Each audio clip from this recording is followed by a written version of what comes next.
अगर आप hotel industry, travel business या ऑनलाइन बुकिंग में थोड़ा भी इंटरेस्ट रखते हो तो आपने OTA शब्द जरूर सुना होगा। लेकिन क्या आप जानते हो कि OTA एक्चुअली होता क्या है, कैसे काम करता है और सबसे इम्पोर्टेंट, आप अपनी प्रॉपर्टी को इस पर ऑनबोर्ड कैसे कर सकते हो। आज के इस वीडियो में हम बिल्कुल बेसिक से शुरू करेंगे और एंड तक आपको क्लियर आइडिया मिल जाएगा कि OTA क्या होता है, कैसे काम करता है और ऑनबोर्डिंग के लिए कौन कौन से डॉक्यूमेंट्स रिक्वायर्ड होते हैं। सबसे पहले बात करते हैं OTA का फुल फॉर्म क्या होता है। OTA का मतलब होता है ऑनलाइन ट्रैवल एजेंसी।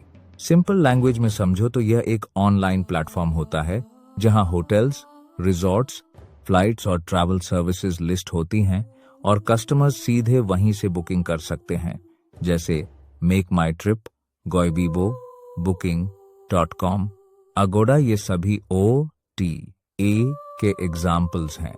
इन प्लेटफॉर्म्स का मेन काम होता है होटल ओनर्स और कस्टमर्स के बीच एक ब्रिज क्रिएट करना। अब बात करते हैं कि OTA काम कैसे करता है। जब आप अपनी प्रॉपर्टी को किसी OTA पर लिस्ट करते हो तो आप अपने रूम्स की डिटेल्स, प्राइसिंग, फोटोज और अवेलेबिलिटी वहां अपलोड करते हो। फिर जब कोई कस्टमर सर्च करता है, जैसे होटल इन गोवा या होटल इन कोलकाता, तो OTA उसे मल्टीपल ऑप्शंस दिखाता है। कस्टमर रिव्यूज, प्राइसिंग और लोकेशन देखकर बुकिंग करता है और उस बुकिंग का एक स्मॉल कमीशन OTA को मिलता है। ये कमीशन जनरली 15% से 25% तक हो सकता है, डिपेंडिंग ऑन प्लेटफॉर्म और अग्रीमेंट। अब सवाल आता है आपको, OTA पर ऑनबोर्ड क्यों होना चाहिए? देखो, आज के टाइम में मैक्सिमम बुकिंग्स ऑनलाइन ही आती हैं। अगर आप OTA पर लिस्टेड नहीं हो तो आप एक बहुत बड़ा कस्टमर बेस मिस कर रहे हो।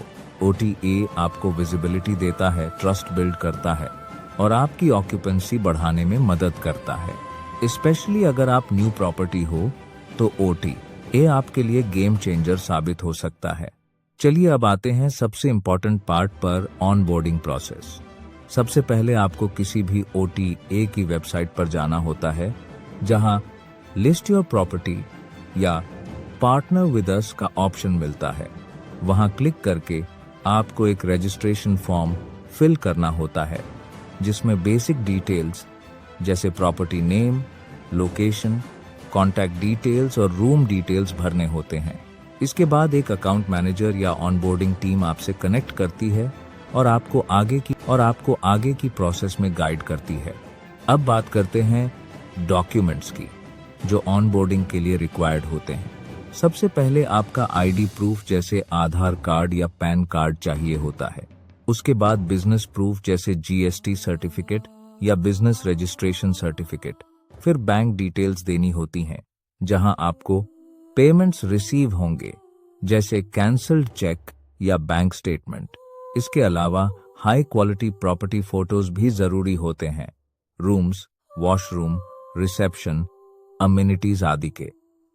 कुछ केसेस में लोकल अथॉरिटी लाइसेंस या NOC भी रिक्वायर्ड हो सकता है लोकेशन के हिसाब से। ऑनबोर्डिंग कंप्लीट होने के बाद सबसे जरूरी होता है अपनी लिस्टिंग को ऑप्टिमाइज करना। अच्छे फोटोज अपलोड करें, प्रॉपर डिस्क्रिप्शन लिखें, सही प्राइसिंग सेट करें और रिव्यूज को अच्छे से मैनेज करें। ये सभी चीजें डायरेक्टली आपकी बुकिंग्स को इम्पैक्ट करती हैं। जितनी बेहतर आपकी लिस्टिंग होगी उतने ज्यादा चांसेस हैं कि कस्टमर आपको चूज करे। तो दोस्तों, आज के इस वीडियो में हमने समझा कि OTA क्या होता है, कैसे काम करता है, ऑनबोर्डिंग प्रोसेस क्या है और कौन कौन से डॉक्यूमेंट्स रिक्वायर्ड होते हैं। अगर आप होटल या प्रॉपर्टी ओनर हो और अभी तक OTA पर लिस्टेड नहीं हो तो आज ही शुरुआत करें, क्योंकि ऑनलाइन प्रेजेंस ही आज के टाइम में सक्सेस की की है। अगर आपको यह वीडियो हेल्पफुल लगा हो तो इसे लाइक करें, शेयर करें और चैनल को सब्सक्राइब करना मत भूलें। अगर आपको किसी भी तरह की प्रॉब्लम आ रही है तो आप स्क्रीन पर दिए हुए नंबर पर कॉल करके हमसे हेल्प ले सकते हैं। मिलते हैं अगले वीडियो में।